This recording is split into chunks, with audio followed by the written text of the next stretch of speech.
Hey everybody, today we're going to use Wireshark to find the IP address of an NAE that we don't know. I recently obtained this NAE from someone gave this to me, but they don't know anything about it. They don't know the IP address or the username or password. So I'm going to pull the IP address. I'm pretty sure I can guess the username and password since it came from a local area of mine. I pretty much know the passwords that were used in this area.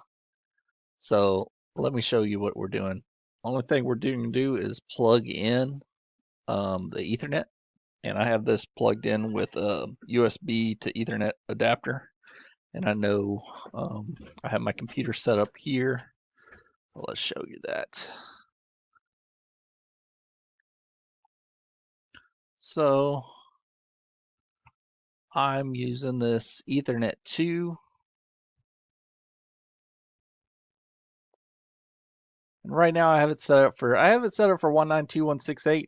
I have no idea what it is, so I'm kind of gonna leave the last two open here. That way it'll pull more ranges, but it should show up even if it's not a 192 address. We'll figure that out here in a second. So, and this is Ethernet 2.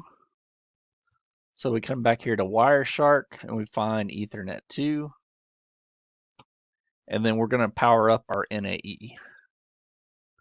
So power up our NAE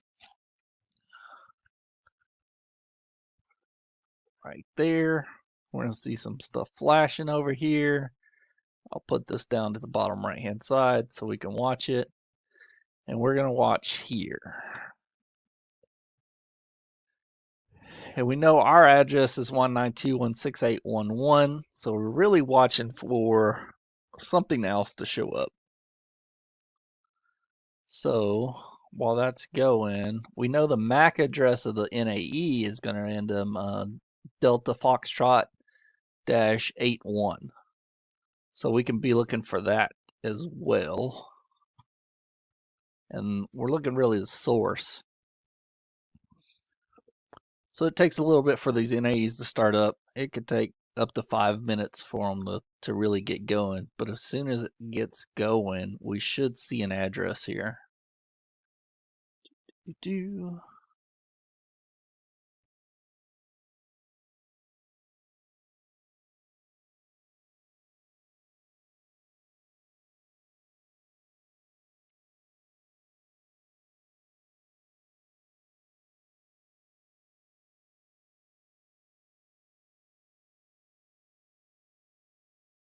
Still looking for that address.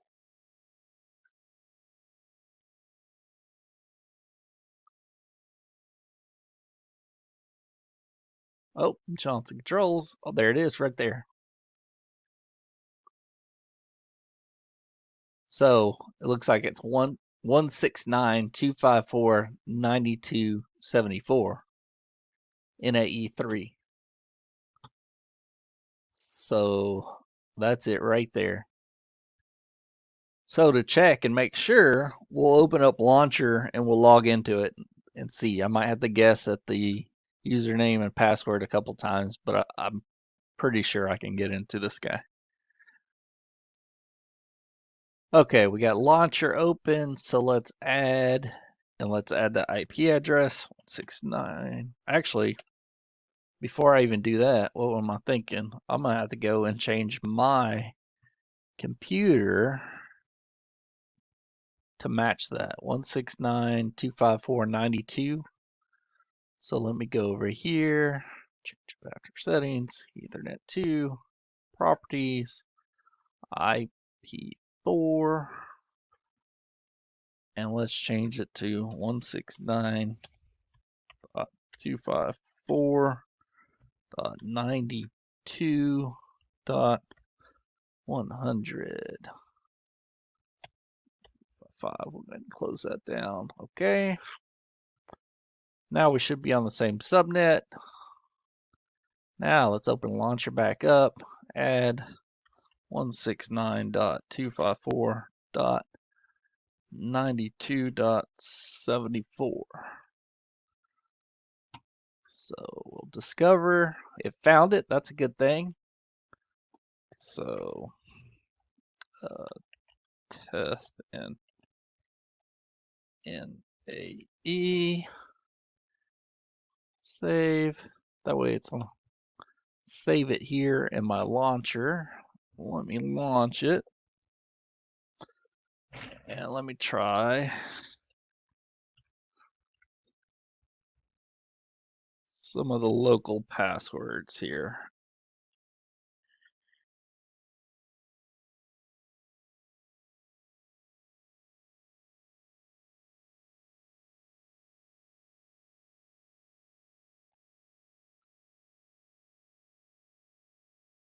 That one.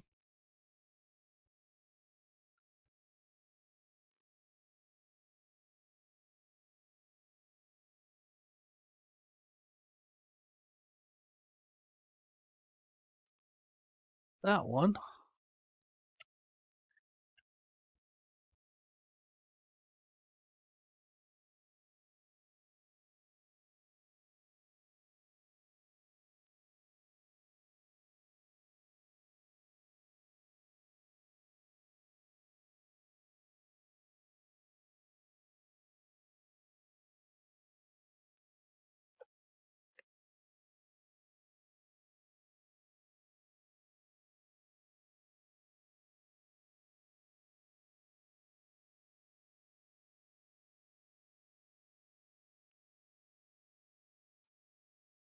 That one.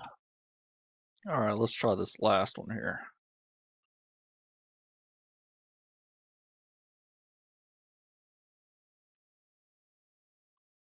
Oh, that one did it.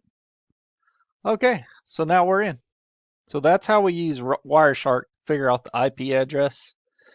And as long as we know the credentials, we can get into the NAE. There's everything that used to be on it. Obviously, it's not plugged in anymore, so none of these exist. But I actually could look into this database and kind of start going through these points and figuring out which ones they were and replicating them in a NAE or JACE. All right, thanks. If you liked the video, please like and subscribe. This was how to get into an NAE without knowing the address using Wireshark. Thanks.